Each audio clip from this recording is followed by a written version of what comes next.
Normally I don't start with flat bench. I'll do flies or incline. I'm gonna switch it up today and go with flat bench. Just regular flat bench, start out with 135. This is like a skinny bar, almost like a deadlift bar. I like these bars a lot better. If you look at this bar over here, it's a little bit thicker, and it's got this grip on the middle of it, which I hate.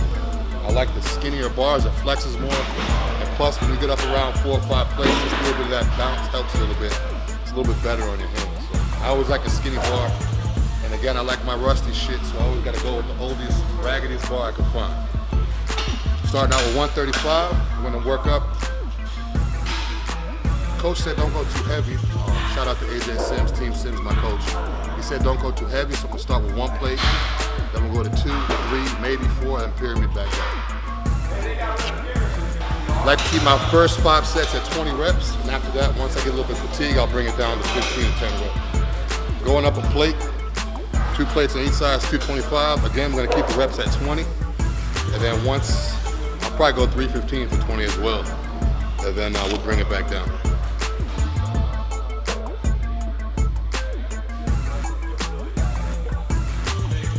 Now going 3 plates, 315, once again 20 reps. Depending on how I feel, I might go up to 4 or 5. If not, I'll just rep out and come back down. My strength's down. Strength's definitely down. No McDonald's, no Big Mac power. People call me Mr. McDonald's. Now I know how powerlifters eat like shit, because it makes them so strong. All that stuff gives me good power, but it's not good for my waistline, so keeping it clean definitely affects your strength. But then again, the judges don't care how much weight you can lift. They don't care what your body fat percentage, they don't care how much you weigh. The only thing that matters to me right now is the mirror, so even if I'm struggling with 225, 315, it doesn't matter to me as long as I look right. I'd rather look good and be weak than be strong as shit and look like shit. If you plant a flower and watch it, you're never gonna notice anything. Leave for a couple weeks, look at the flower, you can see how much it develops. I treat my body the same way. I wear big t-shirts or tank tops, unless it's for a photo shoot. So, no tank tops, big t-shirts, hooded sweatshirts. Every 2 or 3 weeks, then I'll look in the mirror and make the adjustments. But if I just wear a tank top every day, I'm staring at myself every day, I'll just get frustrated because I won't see a change. 4 plates normally is not bad for me at 10, 15 reps. Now, you guys see me in the videos before doing 4 or 5, 15 reps with no squat. I'm dry now, so I don't want to cramp up and have the bar fall. Kind of light today. Do a couple reps, see how it feels, squeeze it out. My elbows are hurting because I'm dry, so see how it feels, and then probably do 1 more set at 315 for 20. And after that, I'll go to some cable flies, some incline machine press, and then some probably machine flies. A couple pause reps, fatigue out a little bit. Normally I'll do straight sets. I'm trying to control that and just squeeze, just to exhaust my muscle a little bit more. I'm trying to find ways to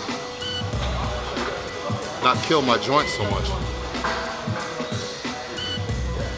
35, the older I get, the more I feel in my joints, my elbows, my knees. I used to come in and throw 315 on a warm-up set, but now I could do it still, but my elbows don't agree with that. So. My high moves is right there. 21 Savage.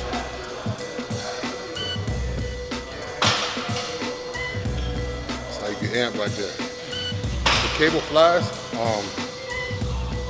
I like to mimic the pose I would do on stage. So a lot of times people do flies out here with cables.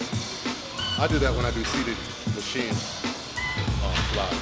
When I'm on stage, my most muscle is here. So I try to mimic the same movement when I'm here, whether one leg's back or I'm up front. Try to mimic that same most muscle on stage. Same behind the neck shoulder press. If I'm on the split machine, I'm doing behind the neck shoulder press. That's like a front double. Try to get your arms back. So rather than do shoulder press in the front, I do them in the back, helps open you up.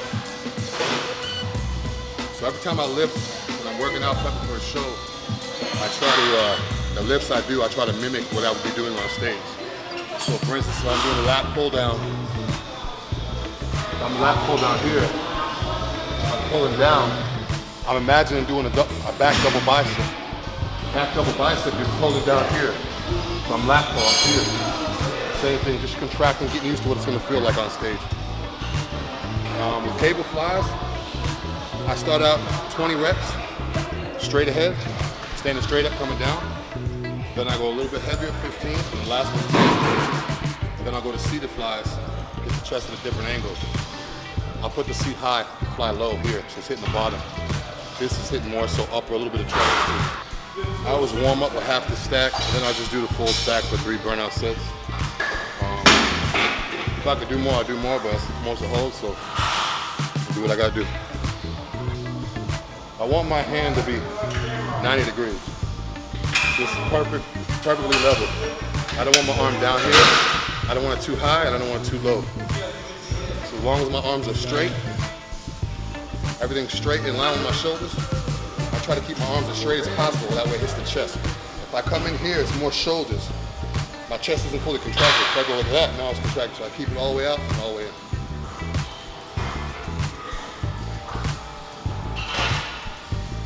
Dying for a Big Mac right now. 2 Big Macs, 2 fries, and 2 Cokes.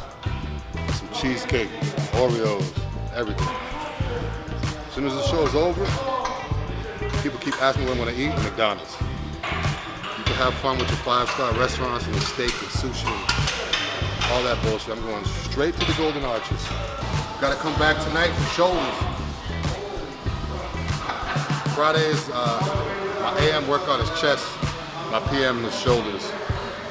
My coach has me break it up like that, so that way I'm not totally fatigued on my chest, so in the way I won't go as hard on shoulders. So when I split it up, chest in the morning, shoulders at night, it works better for me because that way I can kill my chest and then save a little bit of energy for shoulders. If I do them back to back, one of them is not going to get what they fully need because I'm going to be so tired from the first exercise. Do the same thing with my legs, do my hamstrings in the morning, my quads at night. If I do them at the same time, by the time I'm done with my quads, I'm too dead to do hamstrings. So it just works out better for me like that. It makes me get the most out of each body part I'm working. That's why I don't press too much when I do chest. I'll maybe do 2 press movements because I have to come back and do shoulders, and shoulders are a lot of pressing too. So I try to keep my chest, when I do chest, 2 press movements, either flat bench or incline. Then I do my shoulders, I'll do 2 press movements, which will be behind the neck shoulder press and dumbbell presses. For the rest on shoulders is laterals, and for the rest on chest is basically flies. I do half a stack to warm up, and then I'll do the full stack for 3 burnout sets. I don't really count, I just go up to squeeze. So I'm gonna get a little bit more blood in there to finish off the workout. I like to keep my elbows high. Keep my elbows high, I feel them more in my chest, my front delts a little bit too. Change my seat position. First set is low, second set's high, and then low, high. So 2 low sets, 2 high sets, hit the chest at different angles. This is the look we're going for right here. That's what we want right there, that shelf. Working on that shelf. That's that golden era shelf.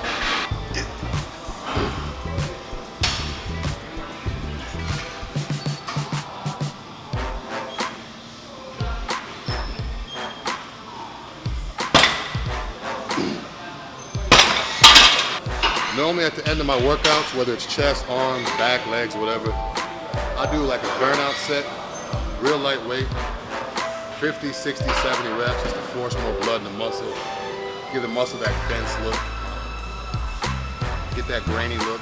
If I just go heavy and sets of 10 and 20 and stop, I don't really get that fullness to the muscle. So at the end of my chest workout, I'll do about 225, try to burn out, try to get at least 40, 50 reps at the end of the workout. I get a lot better pump doing that than as opposed to doing 315 or 405 for 10 or something like that. I get a better pump with the 225. So when the body thinks I'm done, I go right back to that bench, I rep it out, burn it out, or if it's arms or when I'm doing legs, I'm sure you guys have seen the other videos before. I'll do some, I'll just squat 1 plate with my heels elevated, some up at my toes, and I'll do like pulse squats. You guys have seen the video. So I'll do like 40, 50, 60 reps with 1 plate. I get a lot better burn off that than if I go 4 or 5 squat reps. Whatever it takes to get blood in the muscle. It's not just about lifting heavy. It's about forcing blood in the muscle to inflate it like a balloon. You blow a little bit of air in the balloon, it'll be full, but you can get more in there. You don't need to go heavy to get more blood in the muscle.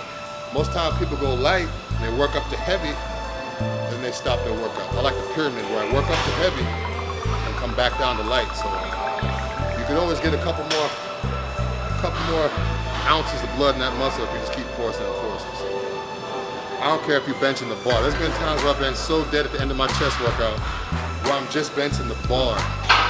Fast reps, just the bar. People look at me like I'm crazy. 300-pound bodybuilder benching the bar, struggling, but hey, they don't know what I did before I got there. And once again, I don't give a shit how much I can lift. I don't give a shit how much I weigh. The only thing I care about is the mirror. That's what the judges like, and that's what I like. So don't do what other people do. Do what works for you. It's the best advice I can give. Don't just do 3 sets of 10 and leave. Switch it up. Have a day where you go to the gym, you don't even know what you're gonna do. Just say, fuck it, I'm gonna go to the gym and do arms. And then just pick random stuff and just burn and build and build. Don't get in the routine of doing the same machine, the same amount of reps, the same order. You'll be stuck at a standstill. This was me last year at the 2016 All South. I won super heavies last year. I was about 270 in that pick. I want to hit the stage this year about 280. My improvements have come up, so I think I'm ready to go. Bring a better package. I want to get drier than that, believe it or not, and bigger. I wasn't as full last year, so my coach knows what's up. AJ Sims, one of the best prep coaches in the game. He knows what's up. He knows my metabolism, so he's got my carbs real high right now. So hopefully I'll look like that, but it's a little bit bigger, a little bit fuller. What's going on? It's Big Drew. Just finished my chest workout. Get ready to have my pre-workout shake. Got my real food in here, sweet potato. Got my egg white crystals in here, 20 scoops. Yep, 20 scoops, 100 grams. Average dudes take average doses, 20 scoops of egg white crystals, which is 100 grams of protein, 5 scoops of real food, which is 100 grams of carbs, a little bit of water, just enough to get it down.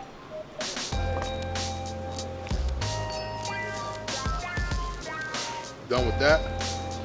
Wait 45 minutes. Today it's going to be 300 grams of jasmine rice, and I'm going to have 12 ounces of lean bison meat today. 45 minutes, ready to eat. That's it. Be back tonight for shoulders.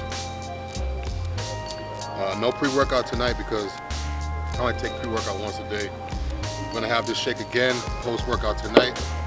And then 45 minutes after that, I'm going to do a no-carb meal, which is going to be 14 ounces of flank steak. And then it's going to be like 250 grams of mixed veggies and 32 ounce water.